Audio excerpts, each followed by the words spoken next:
Hey there, Wendy here with Jazzydoodledesigns, and today we're going to start our color along in this book. This is a May Buddy color with Jody at J.I. Colorist. She's a fantastic Canadian crafter, and I encourage you to check her out. So we decided to do this seeds page. The first thing I'm going to do is I am going to tape off the edges of this just to keep it nice and white. I'm going to use some painter's tape. Now whenever you use something like this, you want to make sure to stick it to your pants and make it a little less sticky. That way when you pull it off, you won't rip your paper. Okay guys, so what I thought we would do is do some pan pastels, because you know I love them so. My thoughts was I'm just going to do a light background with some kind of pastel-y colors, and then I'm going to go in with colored pencil and darken it up in little spots. But I'll probably do her skin in pan pastel, and some initial coloring like on the cork and on this little gold frame. So yeah, so let's get started. First, well, let's see, I got the peach here. So this is burnt sienna tint. And I am going to be using just little makeup, the little soft brushes that are kind of like makeup. I kind of gouged it with my finger because I'm an idiot, but I'm not too worried about that. And I'm just going to put some initial color down on her, and then we'll shade her up with the colored pencil.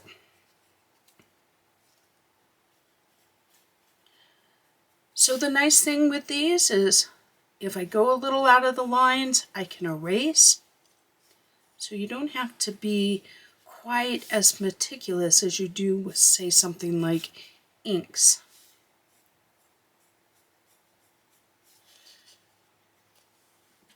All right, so I'm going to set this aside.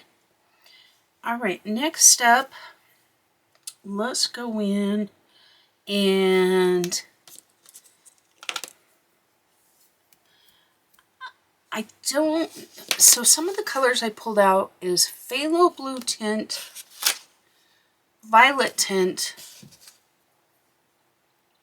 chromium oxide green tint. I'm going to use this yellow oxide tint, like maybe on some of the flowers, maybe on these butterflies. So, and then I'm going to add in a little bit of Payne's Gray Tint 8. So it's the lightest Payne's Gray, because I think there's like 6 Payne's Grays, and this one is just Payne's Gray. Now, if you're new to pan pastels, if you get the ones that are just the color name, that's kind of the main tint. And then you can always add white to this and you'll get, or the main hue. Then if you add white to it, you can create your own tints. So if I have, so here's an example.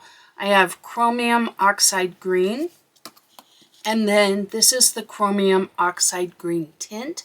So this is just this with white added. So I could make my own. And if you add black to it, you're going to get your shade, and your shade extra dark. You would just add more black. So that's kind of how these are created. But what I'm thinking is I want the background to be fairly light. Let me just touch this up while I'm seeing it. It's probably not a good idea to use your hand, Wendy. Get your floofer out. When you run your hand over it, you run the risk of smearing it. And even a brush probably isn't the best.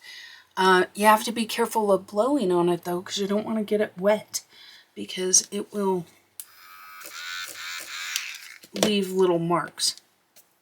But I find just a really light floof is good.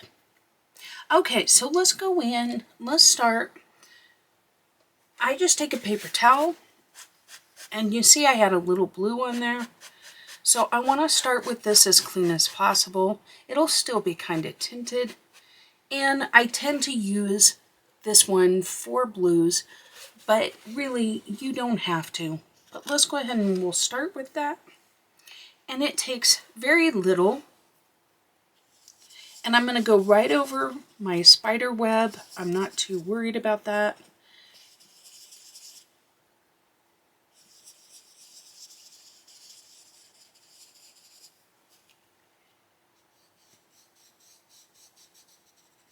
I did tape this off, and I even taped a piece of paper over, even though the mythographic books are one-sided. We don't need to make a mess, and I tend to make a mess, so I just find it easier to just kind of help myself by protecting my surfaces.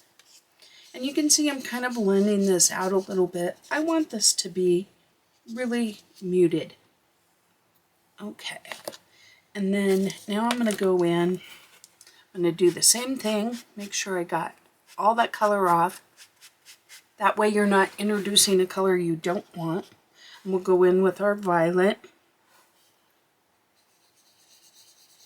You know, I want this color to be subtle. Purple can really take over the page. I'm going to add a little bit in here. I probably should have done that with the blue as well, but I want this to be lighter.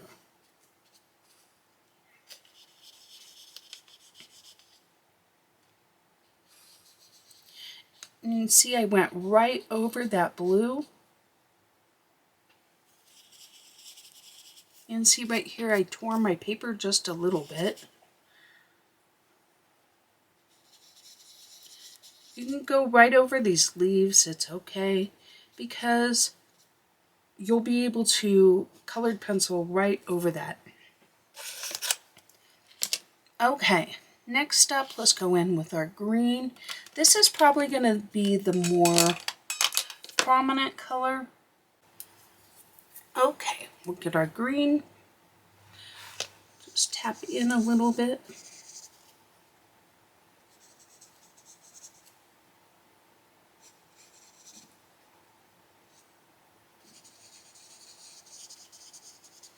You can go right over your other colors, that's fine. When we're done, we want all of this to have a little bit of color. You can see I got it on the butterfly, that's okay. Inside this bottle, it's okay too.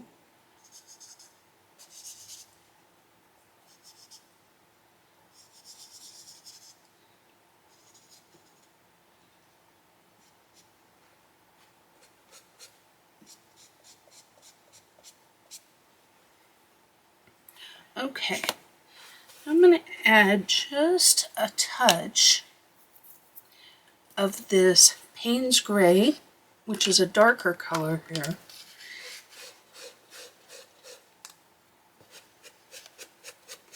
So let me clean my brush off a little bit.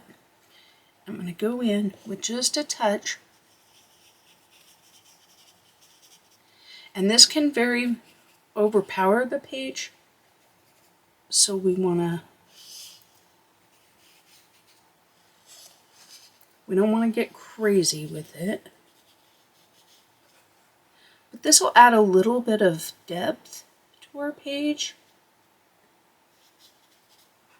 I especially want it kind of here on the outer edges.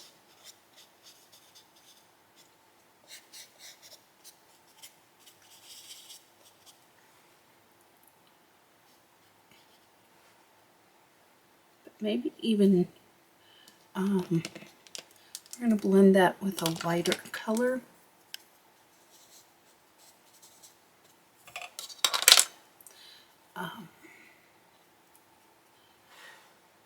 But I just like that it adds just a little bit of depth. And the same with this green. Now, you don't want to get too crazy with this, but we want to add just a little dimension to our page.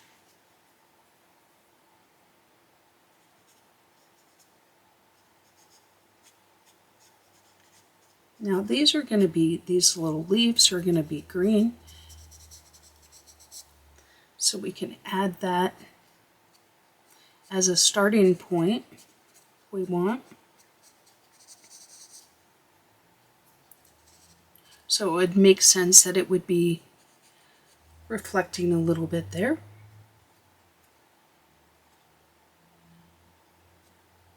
Add a little. If you get somewhere you don't want it, just use your kneaded eraser, because that's the flower I just stuck that on.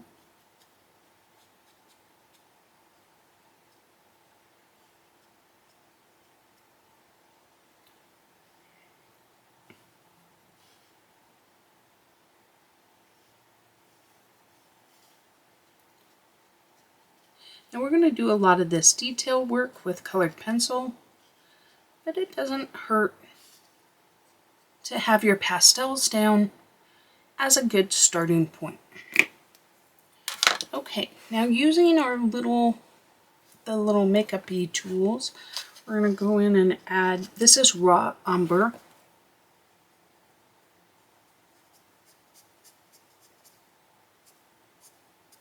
So we'll add some to our cork here.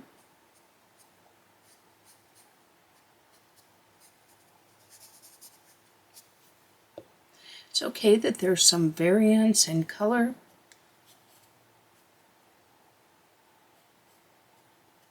There would be in real life.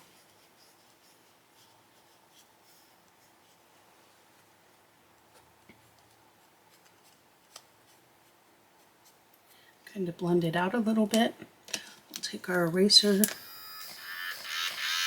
Now before you spray this, you want to make sure you erase everything, because once you spray it, it's kind of permanent. Okay. I'm going to add just a touch of this, the yellow, and once again that's yellow oxide tint. And I am thinking these flowers will be yellow.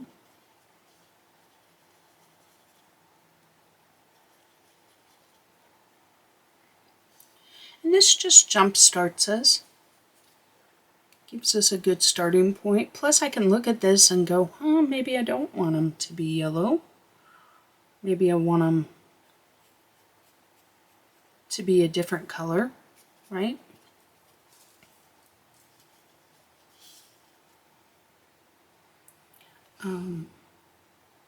Haven't quite decided on those, but I think these butterflies will be like a yellow-orange color.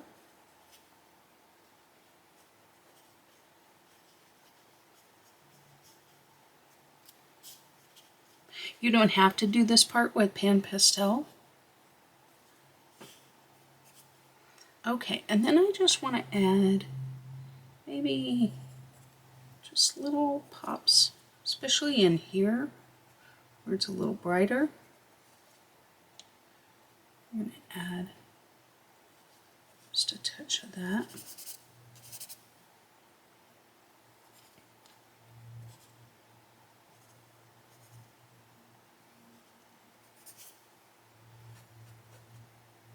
So now that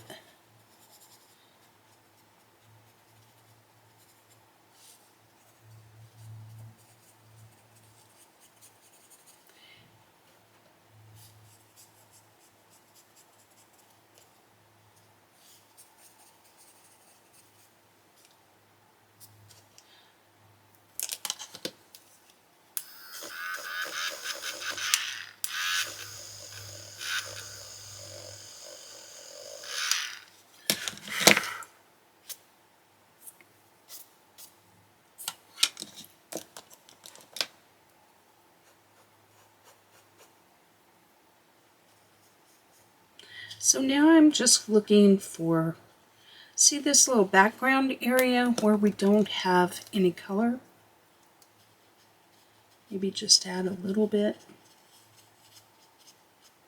You can always do it with colored pencil, so if you miss some, it's not the end of the world. But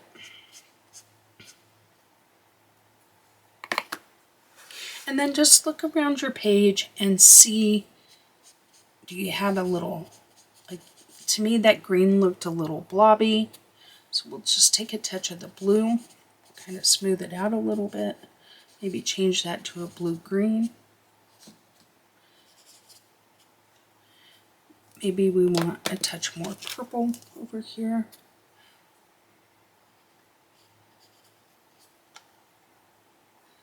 Maybe a little in here.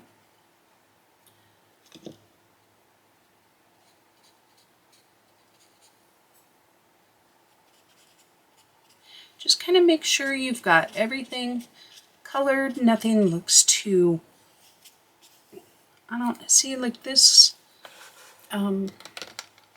looks a little, I don't know, smudgy and not blendy. So we'll just go in and blend it a little.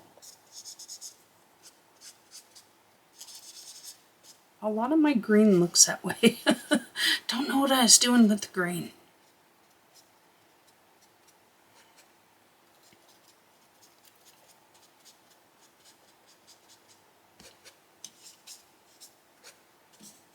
See if you want any more gray anywhere.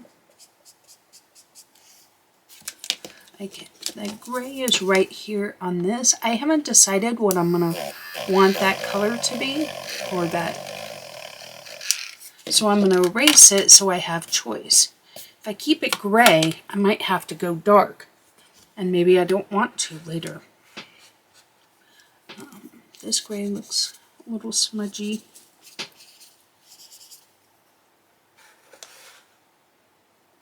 Okay. Now I'm going to go in with my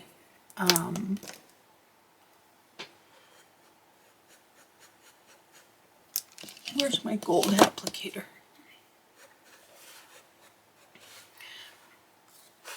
This is yellow ochre shade. So it's the same yellow that I used, only darker. And, oh, I'm going to do this.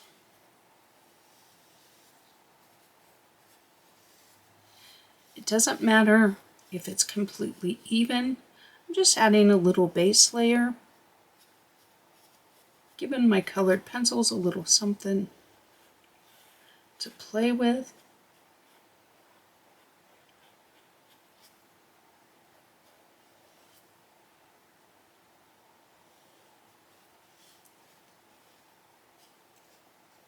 Be careful when you put your hand down that you don't smear. Ask me how I know.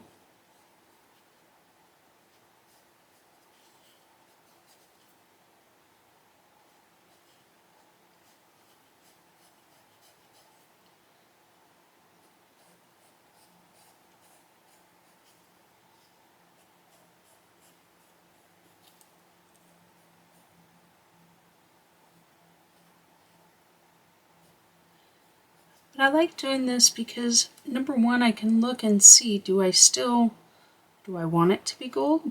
Do I want to change my mind and do it in silver?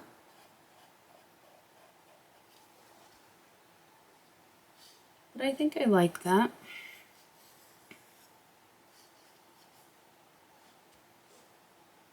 Yeah.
Just lightening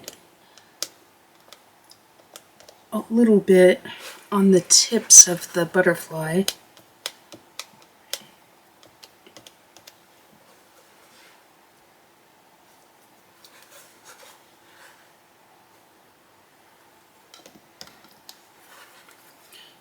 Add just a touch of green here.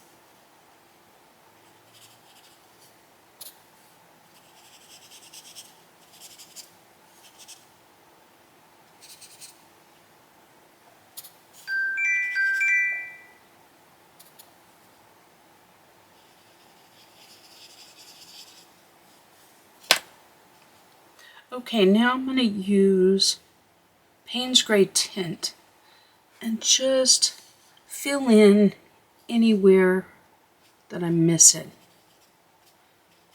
It's kind of a neutral color.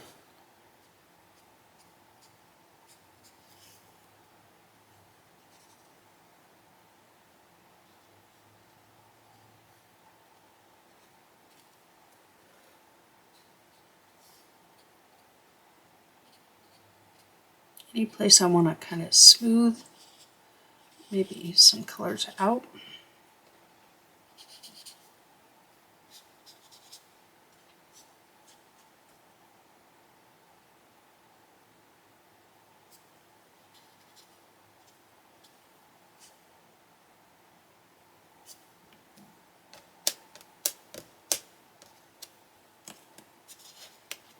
We definitely want to keep this area light.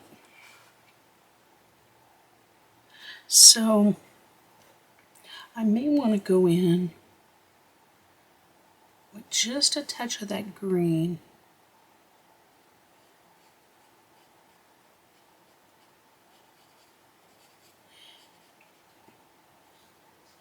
And emphasize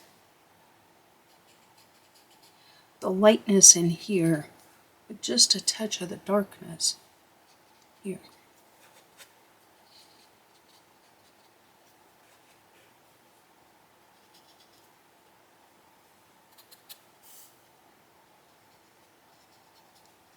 By making those colors a little bolder right where they meet, then I'll emphasize the light.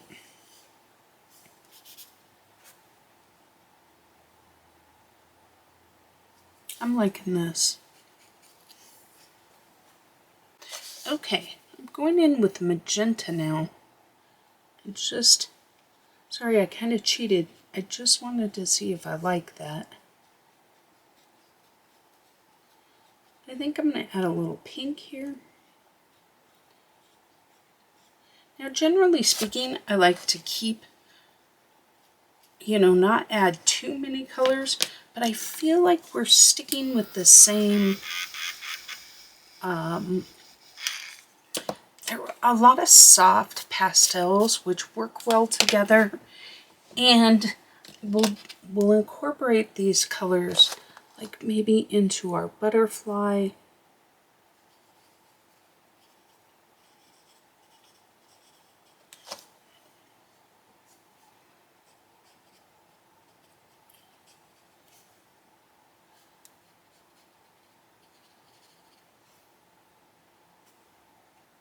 And maybe our flowers.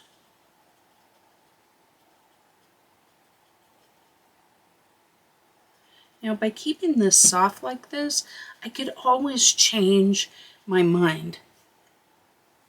I could always add something totally different.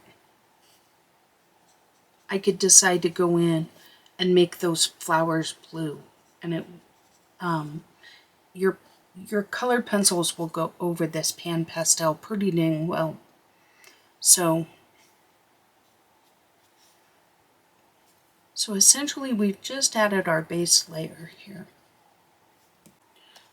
Okay guys, so what I'm doing now is just going in and touching up anything where I feel like there's pan pastel when I don't want it, or making sure I didn't miss anything. And then I'm gonna remove this and spray, because you want to spray with a fixative when you use pan pastel, or otherwise we'll just keep smearing it. So I'm just lightening that up just a little right there.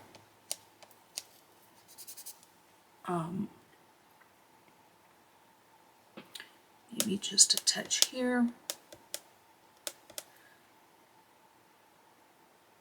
But you can always color over it.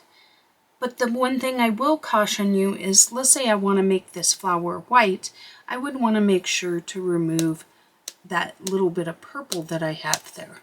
And you can see I can just lift it right off. But I'm not too worried because I haven't even decided what color I'm gonna do it, but I doubt if it'll be white. But that being said, just before you spray, make sure you do this step, because I have done this step and then you try and cover it up, and sometimes that can be a pill. But with these lighter colors, it shouldn't be much of a problem at all. So I'm going to go ahead and remove the background, spray it, and then I'll be back. Okay guys, so here we are, we're back. I've sprayed it with our fixative. I hope that the fixative worked, because the wind's blowing like 40 miles an hour. Like literally I was having trouble. But I feel like it's on there. But look what a difference it makes once you remove the black tape, or the blue tape. Now this page just looks light and airy, doesn't it? Whereas before, it's amazing to me how things change. So my idea with this is I'm going to use Black Widow pencils, and we're going to bring everything to light.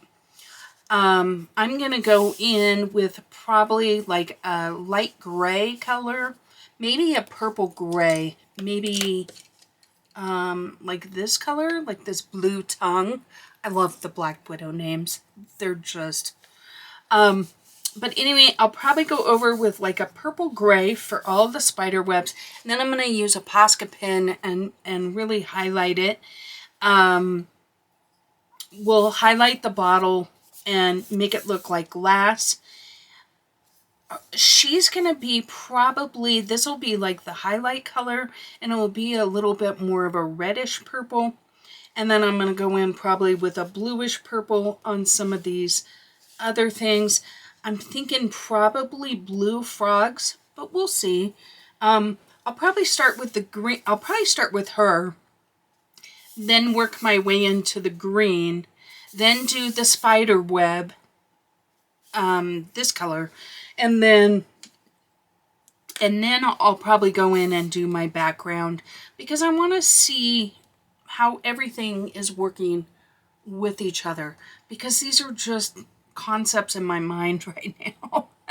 You know how it is. So, and I may start with, I may actually just start with this one. So this is Blue Tongue 77. Let me get my Black Widow little things.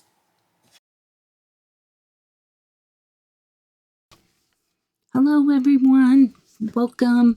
This is Wendy, voiceover Wendy. When I do the pan pastels, I like to walk you through it, but in real time. But the rest of this color along will be at my normal 2x speed, and I will be voicing over. I am using Black Widow pencils, and I do have all of the pencils, so you'll see I do have them marked with what collection they came from on the number where it says SD019, so that you know which one they came from. And I'm basically just going in right now and adding a little shadowing to her legs and to her skin, and then blending it out with this eggshell. Now, one of the things that I find most rewarding about working with pan pastels is that it's already done the base layer for us, and so you don't have to work quite as hard. All of the white of the page is covered, so the pencil don't have to work as hard, and you already have your highlight color, so you just need to add the shadowing. So this can really speed up your coloring. And then I go in now and just deepen up those shadows a little bit more with this brownish color. Now, one of the things that I would like to draw your attention to is the fact that if you look at the background right now, I would even go so far as to say that it looks ugly. To me, it looks blotchy, and it almost looks dark, right? Like when you see it, it's pretty, like you see a lot of color. But that's because I haven't added any other colors yet. And so one of the things that I think especially newer colorists do is that they get discouraged during this ugly stage and they say, oh, my page looks terrible, and they don't finish it. And I would encourage you to try to push past that, because I think you'll find that if you do, you can use other colors, and when you continue on, it will just look a lot better. At the end of this page, this background recedes like way into the back, and it looks soft and dreamy, whereas right now it looks bold and blotchy. So I just want to draw your attention so that you're aware, so that in your own coloring you can understand that it's normal to have ugly in your picture. And as you move along, it will morph into your butterfly. So as far as what I'm doing right now, I'm going in with this darker chocolate and adding it into the darker roots of her hair, the underneath side, and anywhere there would be shadow. I use that middle brown as the main color of her hair, and then this oyster as the highlights. Now, I'm not fretting too much. Her entire head is the size of my thumb. It's very small. It's going to be hard to get realistic hair, complete with highlights. And, you know, when your main image is a portrait, right, and the head is darn near 8 by 10, then of course it matters more when you go in with your hair colors, where you place them, how you blend them, because it's the focal point. Here, it is such a small part of this picture that while I go in and I add those 3 colors, I am not spending hours making it look meticulous. Now, you can if you want to. I'm just explaining what I do, because as with any coloring, your coloring is what makes it your art. How you color, what colors you choose to color with. And even if you decide to do this picture with me, which I hope you do, yours is going to turn out a little different, because we all hold the pencil differently, we all apply pressure differently, and ultimately it's like handwriting. We all have our own handwriting, and that is depicted in our coloring. And I would encourage you to embrace that. Embrace that it's going to be different. I will say I do struggle with pictures like this that are light and airy and dreamy and softer colors, because my signature tends to be a little bolder and a little more vibrant. The colors I tend to use tend to be that way, the ones that I'm drawn to. And it's just who we are as human beings. And I'm always trying to push the envelope and to figure out how to do these. And I have to really pull myself back, because my inclination is to really add pressure and layers that bring out the vibrancy of colors.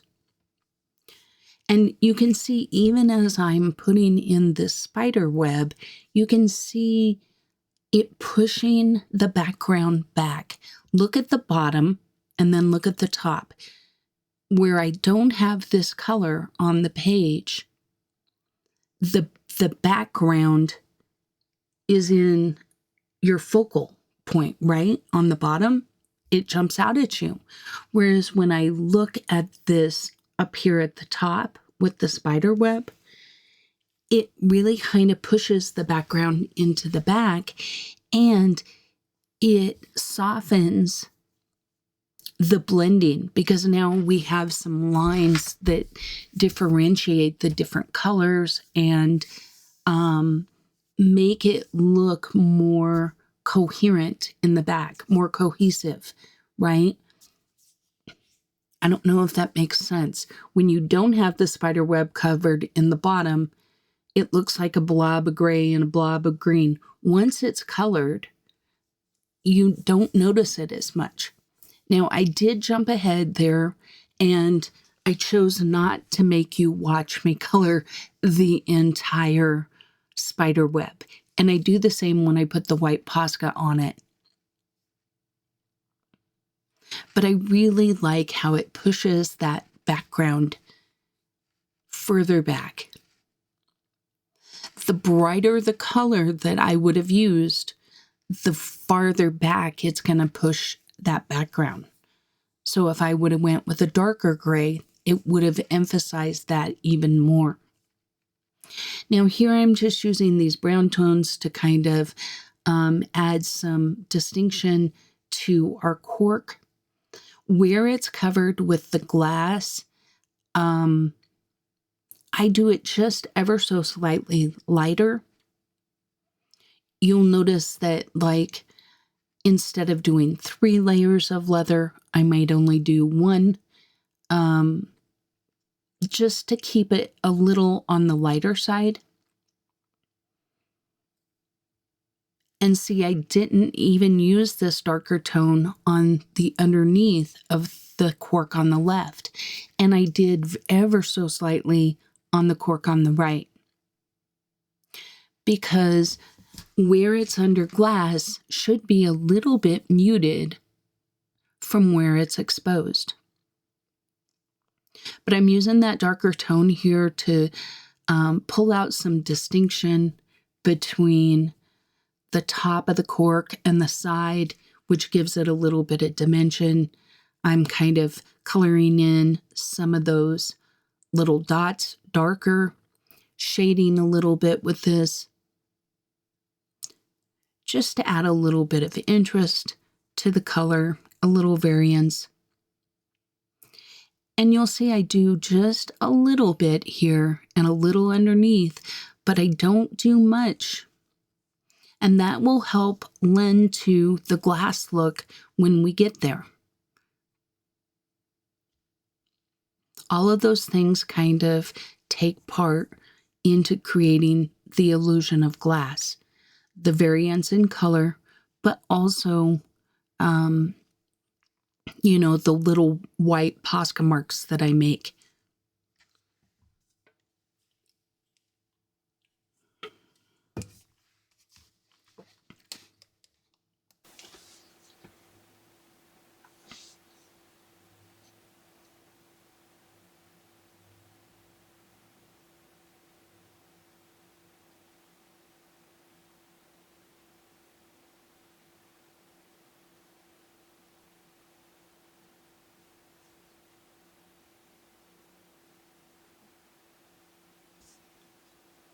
Now adding a little bit of gray here just makes it look a little older, a little, I don't know, I think it makes it look a little more realistic.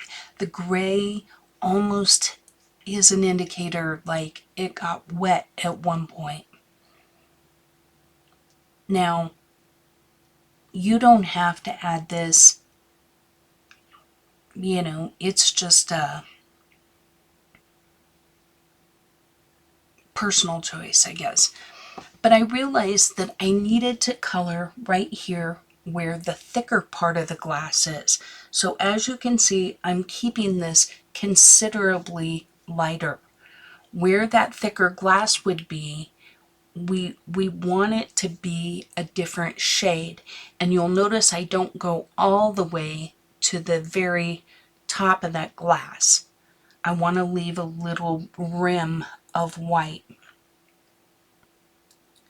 But you'll see it's distinctly different in terms of I want it to be a lighter tone.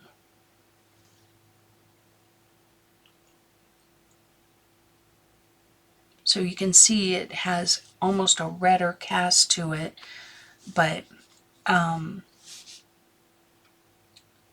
you want variance there where the glass is.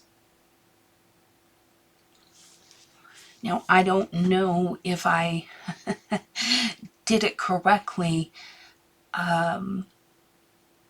You'll find that most of my colorings are, I wasn't trained in art school or anything like that, so they're just my renditions of it. And you know, sometimes I have hits and sometimes I have misses, but as always, I just share with you what I do.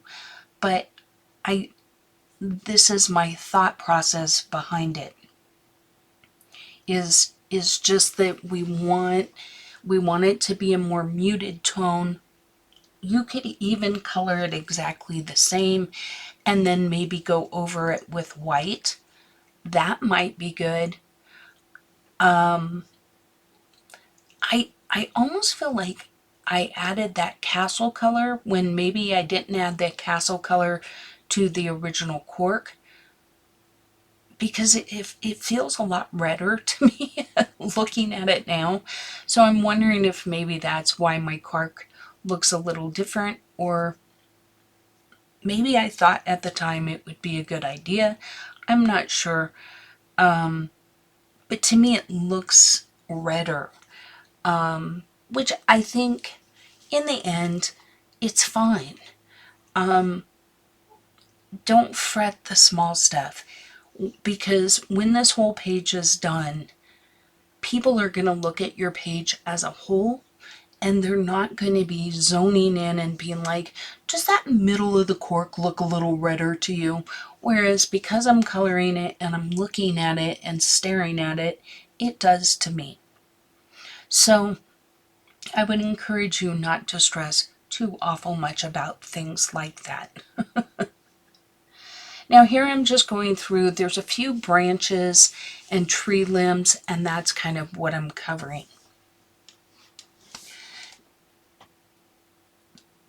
Now I think it'll be kind of fun. You guys seem to enjoy facts.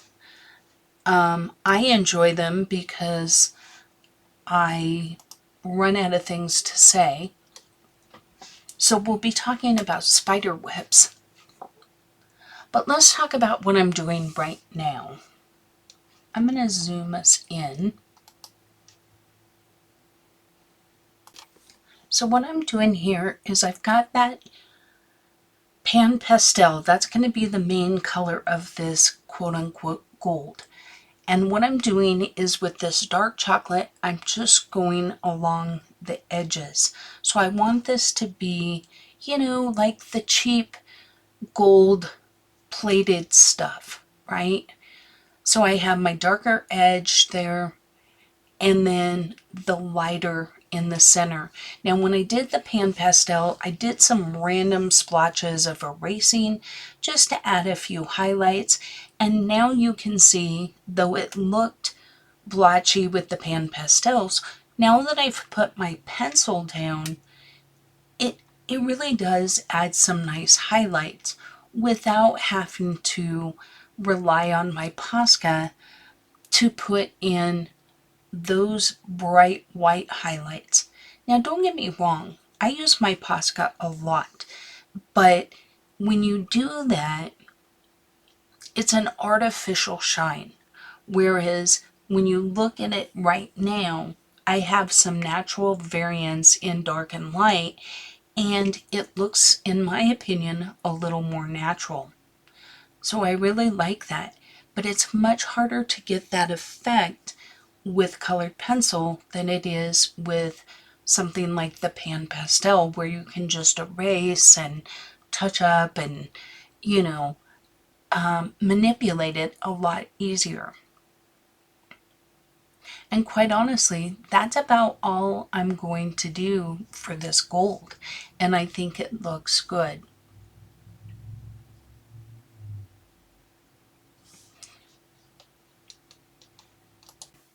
So while I finish that up, let's go into our first fact about spider webs. So spider silk is what it's called, is stronger by weight than steel. So spider silk is lighter than cotton and up to 1,000 times thinner than a human hair, and yet it's incredibly strong. And for its size, it is actually 5 times stronger than steel. So if you had steel at the same diameter as like a spider web, the spider web would win. That's crazy. And it is highly elastic too. It can stretch 4 times its original length without breaking, and retains its strength at minus 40 degrees Celsius. Which, okay, now I gotta convert. Do the math, Wendy. Okay, so minus 40 Celsius is minus 40 in Fahrenheit. I know that doesn't seem true, but I actually Googled 2 separate sources, and they say it's true. So that's ridiculously cold. It's even been suggested, though obviously not tested, that a pencil width strand of spider silk could stop a Boeing 747 in flight. Okay. And there's even a spider in Madagascar that can stretch its silk 82 feet across large rivers. 82 feet. That's a long way. Okay, so back on screen, I'm going in to some of these leaves here, and I'm gonna add in a dark, a medium, and a light to each of these leaves using these, I don't know, maybe olivey green type of colors here on the inside. And once again, I want you to watch as we do this, the transformation of the background and how much softer it makes the background and how much more receding it makes it. It blows my mind.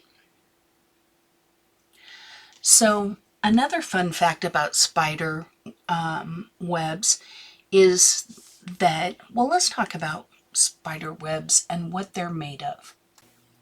So spider webs are made of essentially silk that is produced by the spider out of different silk glands that they have. And they make at least 3 to 4 different type per spider, with orb spider or orb weavers, which is a type of spider, being able to make 7 different types. So there's a type that that is produced for wrapping and immobilizing their prey. There's one that produces the droplets of, quote, glue for the outer part of their web, making it kind of sticky. There's some that make the non-sticky, what are they call drag lines, which is the strongest type that builds the structure of the web and the sport and the, the areas that the spider actually crawls with. And then there's another one that makes the elastic part. There's one that creates a silk that they use when they protect their... have you ever seen those spider sacks of eggs and they're all wrapped in that gauzy silk? Well, that's actually produced by a different gland. So there's all these different glands. And what's interesting is it's actually produced by the spider and it comes out in a liquid, and then as it hits the air, becomes solid. And they can use these not only to catch their prey, but they can use them to entice a mate, and they can use them to get from place to place, called slingshots or ballooning, right? There's even a spider that can live completely underwater, and it leaves a little air chamber, but even that, what they do is it absorbs dissolved oxygen in the water, and that's how the spider lives. I mean, human nature is so amazing to me with how this stuff works. And while we might not like spiders and we don't want them in our house and they kind of creep us out, when you hear these kind of things about them, you've got to marvel at their ability to adapt and survive. So,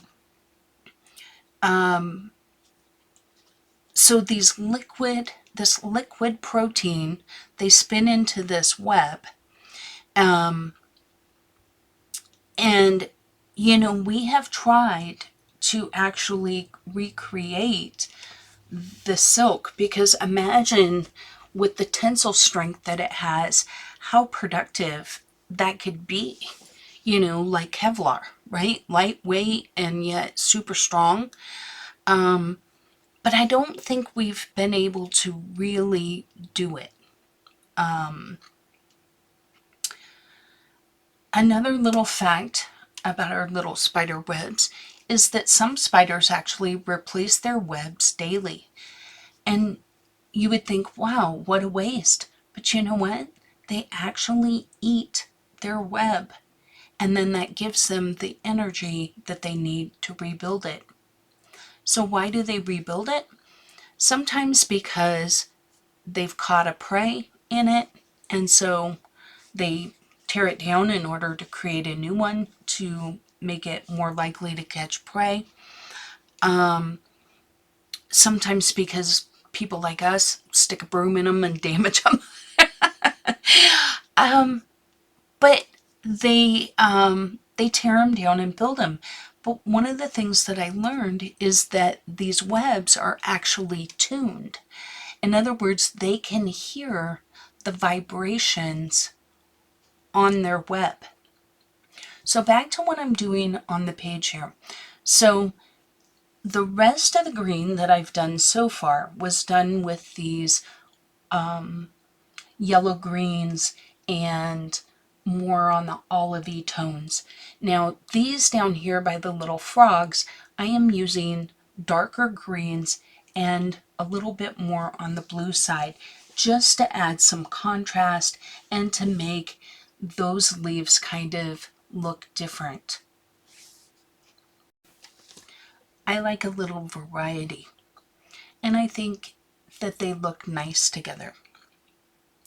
So back to our little spiders. So whenever there's a vibration on their web, spiders can tell based on the harmonics of it if it's prey or if it is a mate. So when their mate comes, they actually pluck it, much like a guitar string, to let them know, hey, I'm not food, I'm interested in you. But I think that this is crazy that they actually, so females are the ones that spin the webs, and they actually can go in and plucking their web like a guitar, they can, it transmits to them what kind of food is in there, and is it has the web been damaged or anything. So I think that that is really amazing. Now, another fact I learned is that some of the spider silk seems to have some antimicrobial properties. And, we've used this type of thing. I guess the Polynesian people use spider webs to create a type of fishing line to help them catch fish. And ancient Greek and Roman soldiers used to use spider webs to wrap wounds.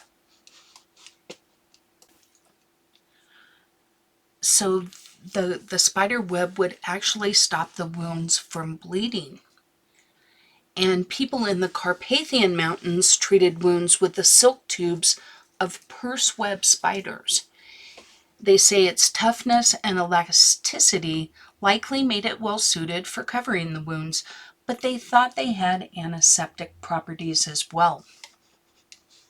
So I guess there's some research being done and testing to see if we can use this silk to maybe help regenerate tissue, regeneration of tissue, and, just in healing. But this doesn't really surprise me because, Native Americans used plants and, for dyes, they used them for healing. And so why wouldn't we use other things in nature, right? So I guess it shouldn't be too surprising, but still, I was surprised. And they have been doing they're trying to figure out how to replicate, much like we do with silkworms, right? To reproduce them in order to harvest the silk. And so I guess they collected, it says a team of 80 people spent 8 years collecting silk from 1.2 million wild golden orb weaver spiders in Madagascar, and then they returned them to the wild. But in order to create this, they show a picture of a cape. It was hand embroidered. It's very pretty. But it says it can take 400 spiders to produce 1 square yard of cloth. So that's a lot of spiders you're going to have to collect in order to be, in the cloth making industry. Okay, now that I've gotten my green done, I decided to deepen the shadows of our little lady's dress. So I'm just going in where the artist has drawn her lines and just adding a little bit of this, what is it called, pastel purple. And I'm going in with a pretty light layer at this point, because when you add your shadows and you use a light hand, if you put one in and it looks wonky, you can usually blend it out. But if you go in with, bruise from the get-go and you bear down, then you're kind of stuck. So I'm just using light layers here to just go in and deepen those shadows and just add a little bit of contrast to her dress here. I really like how the green turned out. I feel like I like using the Black Widows on this page. Now, I don't know, Pan Pastel is going to add a little bit of texture, right? But then when I spray it with the fixative, you definitely add some tooth to the paper. So it could be that if I just did a page with Black Widow pencils, maybe I wouldn't like how they feel on the paper. I'm not sure. But I enjoyed using the Black Widows, having used the fixative. And I will say that whenever I have troublesome paper, such as in my Disney book, I hate that paper. It is just terrible. I literally spray every page with workable fixative because while it doesn't fix the paper, it's never going to make it as good as, Bristol vellum. It definitely helps. And I find that I can get good results. Whereas before I was doing that, I struggled a little bit more.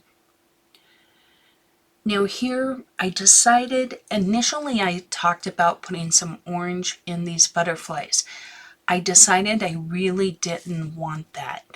I felt like the orange would draw the eye away from my main character here. Because at this point we just have soft colors in the background and she is kind of the highlight with the pink. And so I go in with this leather just to add a little bit of shading and some deeper colors to the center of the butterfly, leaving the edges of the wings lighter with that oyster, I believe, is what they were colored with, and the pan pastel that I used initially. And I really like how this turned out. To me, they're still pretty, but they're not taken away from our focal point. And I'm using the same purple, well, in the same purple family as the spider web, just a little bit brighter of a tone, to go in and just do the center of these flowers. Not the center, but the inside of the petals closest to the center, if that makes sense.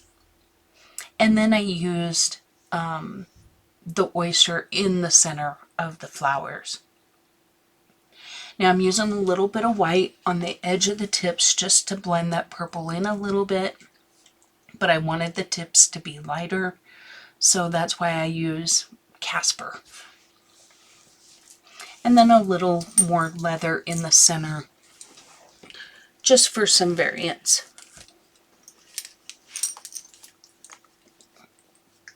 Ellie says hi. You can probably hear her.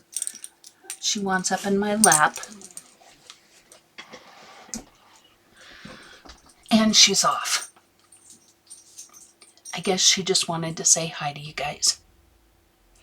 Okay, so I really couldn't make up my mind on the butterfly, so in the end, I did all the colors. So I do a little bit of the bluish purple down on the bottom edge. Now, I had some pink on these butterflies, so when I added my oyster, it tended to make it look a little orange. Because, and the reason is those colors are not blending, but they're layering. Because the Black Widow in one layer is translucent, right? They're more translucent pencils. So when I have that pink layer and I put the yellow on it, imagine like film, like the see-through film. Like if you had a pink piece of film and a yellow piece and you put them together, they make orange. That's exactly what happened there. So they didn't blend because the fixative won't allow for that. But because I was using translucent pencils, it does, or at least that color was translucent, it created more of an orange look. And you'll find that when I do one of the lower butterflies, I actually bring in a brighter yellow. I don't mind the orange look, but I was kind of going more for a yellowish look. But you get what you get and you don't throw a fit, right? Isn't that how that goes? But anyway, so I opted for these more of a rainbow look on my butterflies. And once again, I really like it because it blends in a little bit and it really doesn't detract from my main focal point, which I wanted the girl to be in the jar. So I really like how they came out.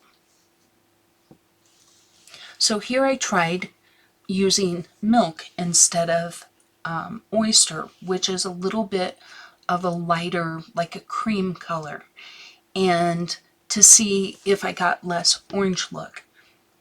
But I still got the same, I don't know, it's not really orange, maybe peach color. Now, if you were smart, you would color all of the butterflies at the same time. You would put all your purple on each of your butterflies. But you know, this is a Jazzydoodle design, color along, so we don't always do things the easier way. We do things the hard way. So apologies. But anyway,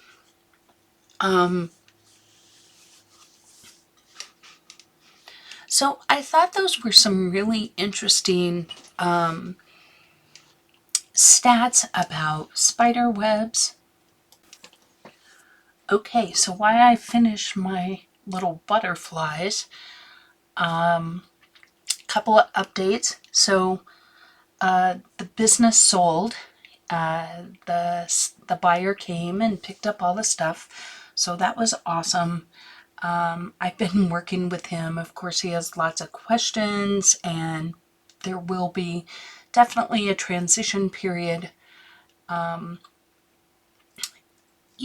where I'll be working with him in order to help him achieve success. In addition to that, it's been a crazy week. My wallet got stolen out of my shopping cart. I had checked out at the self-checkout at the grocery store, and I guess while I was bagging my groceries, you like check out, and then because you got to use in Colorado, you have to use your own bags, so you bring bags, and then, you know, now you have all your stuff there and you got to like stuff it into the bag. So while I was doing that, I guess somebody took it out of my cart, or maybe it fell out of my cart. I don't know, but somehow between checking out and my car, my wallet was stolen. And I say stolen because I had my business credit cards in there because I had just been doing stuff with the transitioning, but I don't want to cancel those cards yet until everything's transferred over, and then, so that nothing, there's no stop in service on anything that needs to happen. So anyway, they took my business credit cards and my personal credit cards and went on a shopping spree. They hit 9 stores within an hour. Well, an hour and 15 minutes. When I left the store and I realized I didn't have my wallet, I went back into the store. They hadn't seen it. They didn't know where it was. So my bank is immediately just right across the street. So I went directly there and started the cancellation process. And while I was walking into that bank, I got a text from a Wells Fargo credit card that I have. And they asked me, oh, did you do this store for $500 and this store for $400? And I said no. And so those were declined. But so by the time I had walked across the street, they had already went to the store next door and a store about a quarter mile away. And then by the time when I went into the bank, they were able to cancel the debit cards and put a stop on that, but I had to call the 1-800 number for the credit cards. So had to call them, and by then they had hit a couple of more stores, and so it was quite the ordeal.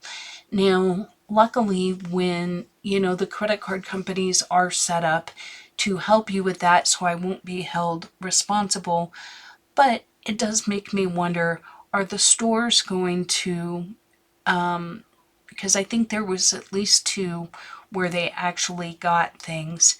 Now, luckily, they were using business cards to shop at places like DSW and Ulta. And so obviously the credit card companies was like, okay, why is this business person suddenly buying $300 worth of beauty supply stuff? Especially since they know me and they know I would only buy art supplies. So it did kind of set off the the alarm bells for them. So, but I do wonder sometimes if the stores are the ones that take the hit for that, or if it's the credit card company.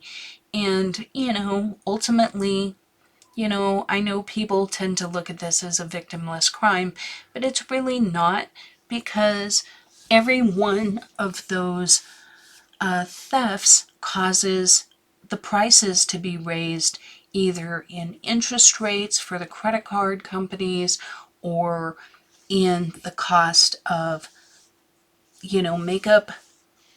If they have a lot of theft, then they have to recoup those losses somehow. And I'm seeing that in my insurance right now. Colorado had a humongous fire. It might have been last year, it might have been the year before. But it was humongous, and it took out an entire subdivision of middle to upper class homes. And a lot of those homes were underinsured, and it really caused a huge problem. And I saw it this year. My house insurance went up 75%.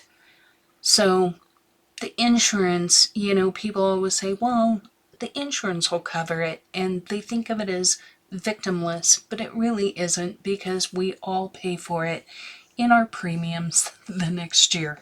So, and while I'm not saying that the insurance company should go bankrupt, I also find it annoying that we all pay into our insurance every year, and then you decide to use it and everyone's rates go up. But, I digress. So back to what I'm doing on screen. So here I'm kind of bringing in that peachy color that was in the butterflies, because, you get what you get and you don't throw a fit. So I thought, why not utilize that in these flowers? And so I'm going in with kind of the peachy color here in the center, and then I'm going to bring in, I believe, pink, if memory serves, to kind of blend and do the outer petals, just to make the insides look a little lighter than the outsides. So that's kind of what I'm doing here, but I chose this ice cream color, which I think is interesting. Y'all, have you ever eaten ice cream that was this color? It's not a common color for ice cream, so I think that's interesting. So I'm not sure what the Black Widow folks were thinking when they, I don't know, maybe they like an ice cream color that's that color. I personally have never had ice cream that color. But, once again, Wendy off on a tangent. Okay, so I go in with purple, and then I know I'm going to add some pink in here as well. But as with everything in this page, I'm bringing in kind of a little variety of colors there. So you know, when you can't make up your mind, just do all the things. But actually, if I remember right, I actually Googled, you know, flowers. Sometimes I do that for inspiration, and I'll see a particular flower that kind of inspires me or goes, oh, maybe I should do this. And and I saw one that had more of those peachier tones in the center. But yeah, I like how it turned out. I like that visually I find them interesting. Here in pure Jazzy Doodle form, totally forgot the bottom flower, so now I'm back to step one with these because I did try and get a little smarter with this one and do all the flowers, the color at once, and then, you know, the third color all at once. So I do try and learn. But overall, I really like how they turned out.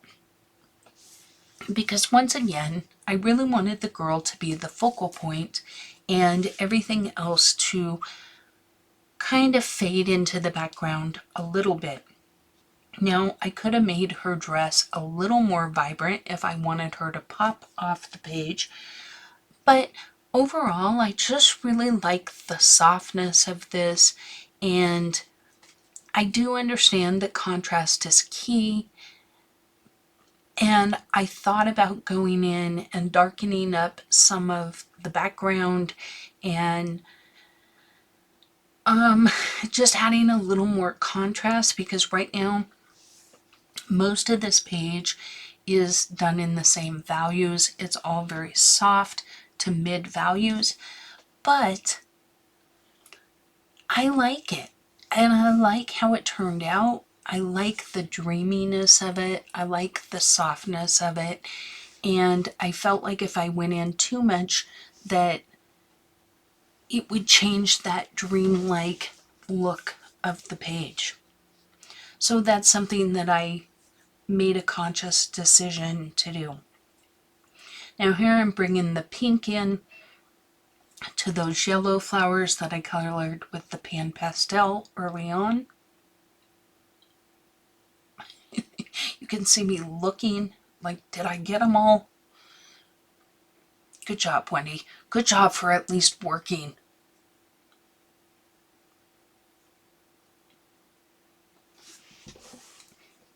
Looking. Well, good job for working too, I guess.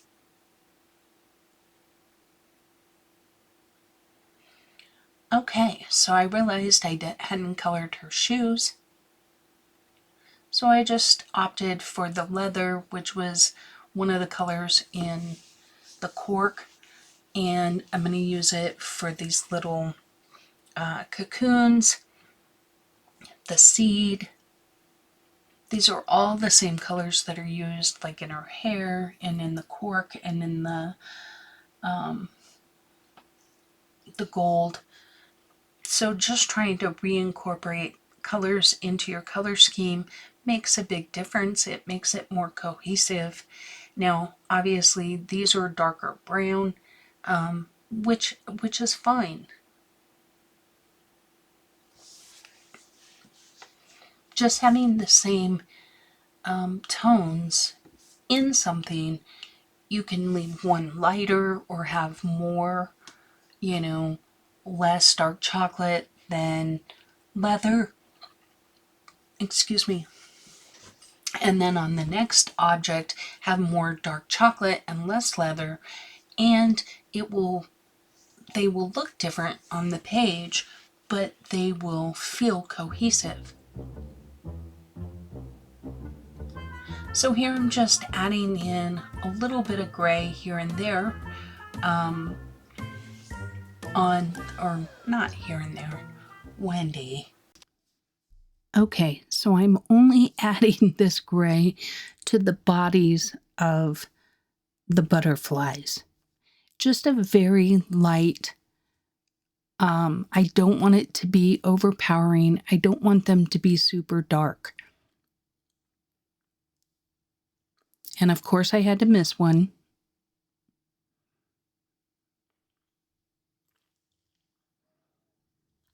And then I go in with my black and I'm adding just a little bit under each line.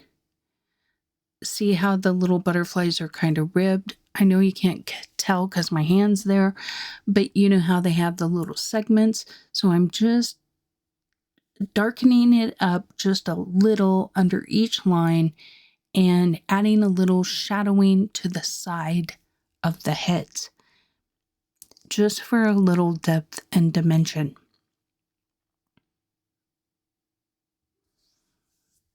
So just a very, very thin line, and then just a very light shadow on the sides, and then drawing out the antennas a little.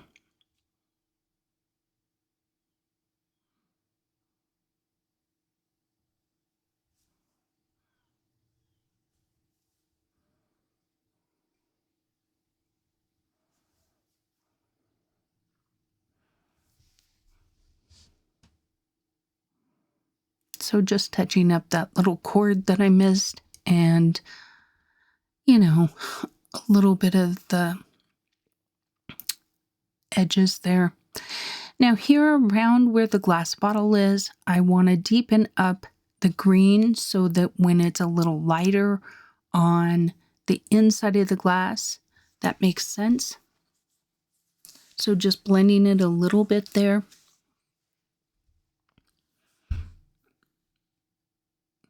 Now I decided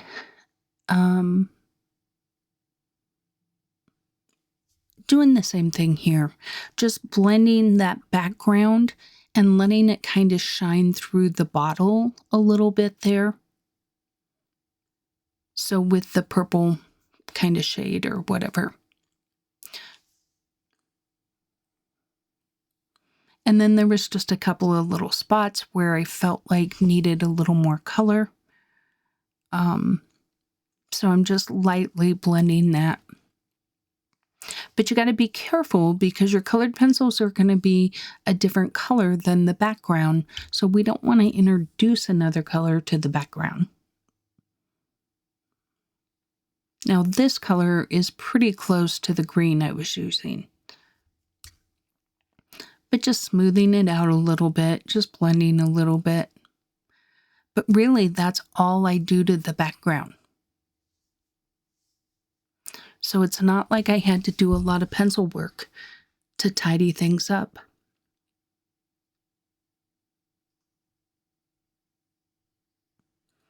I probably could have skipped most of that step.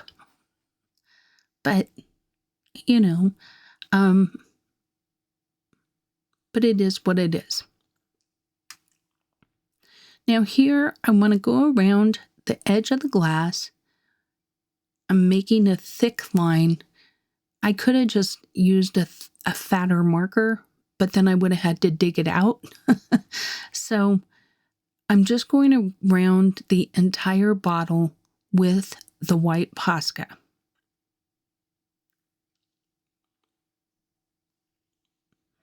Along the rim and down the side. So this is just covering up the black, essentially, is what I'm doing here. But you can see already how it's starting to take shape. Now you have to be careful. You see me doing the little pinky thing. That is to kind of keep my hand from smearing what I've already done. So just being aware of what you've already colored, and then the artist put in a little highlight spot right there and this big highlight area here.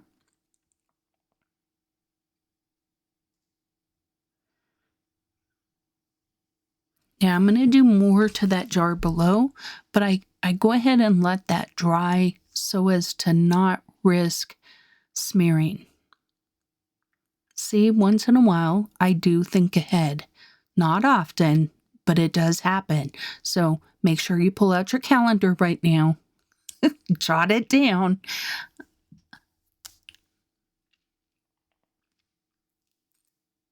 But I'm just going over the artist lines at this point. Now I want to make sure that those lines don't go over those strands of whatever that's kind of holding that up.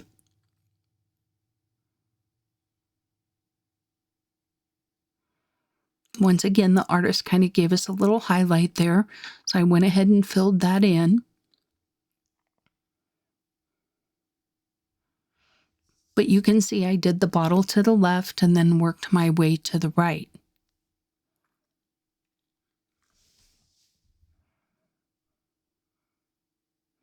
Once in a while, when you're working with a Posca this long, you may find that it will kind of dry out.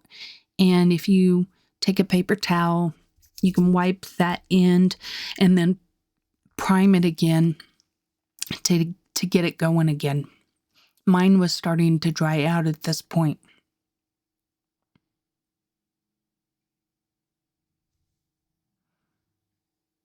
Because it's not really drying out. It's just the nib gets a little dry on the end, you know, because the paint will start to dry just on that tip a little.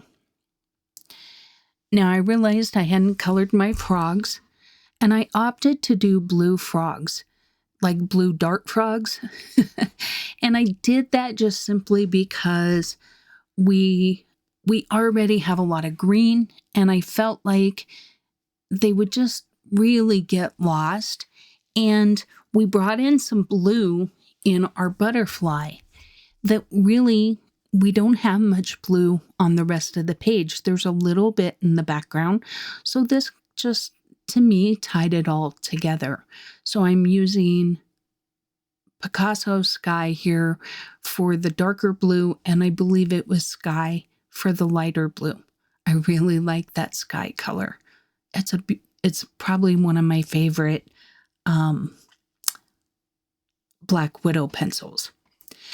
Now here, I'm not going to show you the entire web because this is a little on the tedious side, but I really like how it turned out. I basically dotted the entire outside and inside black line of the entire spider web with my Posca pencil, or Posca pen, excuse me. And this is the finer nib one. Let me see if I can, here it is. It is the PC 1MR pin type 0.7 millimeter. So this is a little smaller than my other Posca.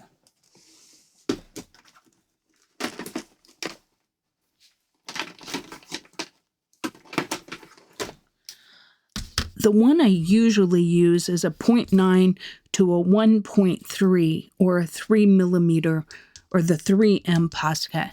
That's a one you'll see me use a lot that has almost more like a bullet tip. This one is the 0.7 pin type, which just means it's more of a, like if you think of like a felt tip, or,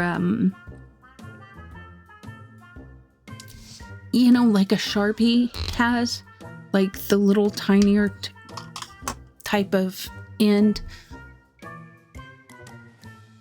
So I'm going to do a little segment of this, and then I debated for a long time. I try very hard to show you guys everything, but really, these are little tiny dots over everything. It's literally exactly the same way.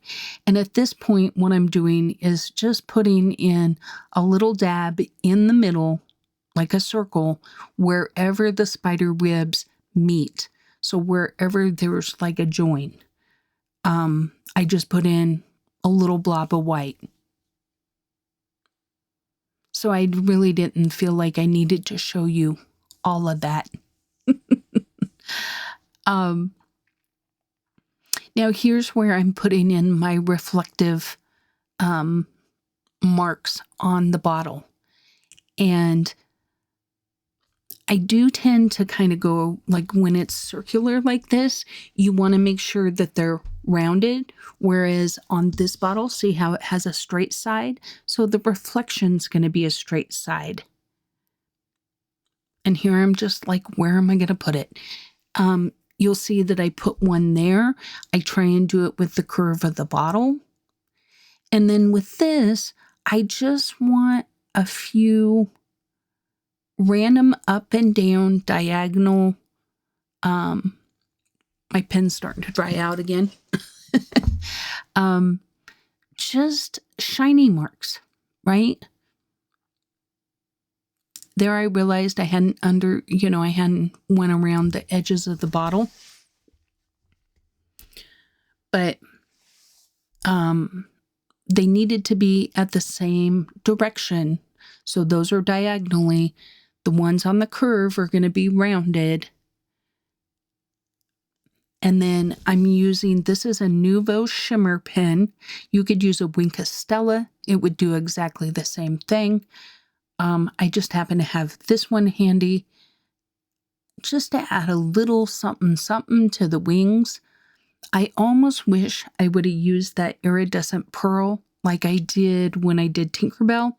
I think that would have been really pretty on this and probably would have added a little bit of milky opaqueness to it, maybe. But I do like the shimmer that the Wink Stella does. This is a jelly roll in gold, and I'm just kind of going over those little segments in the body and in the head. As always, I appreciate you guys so much. I thank you for watching my color along. I hope you learned something about spider webs.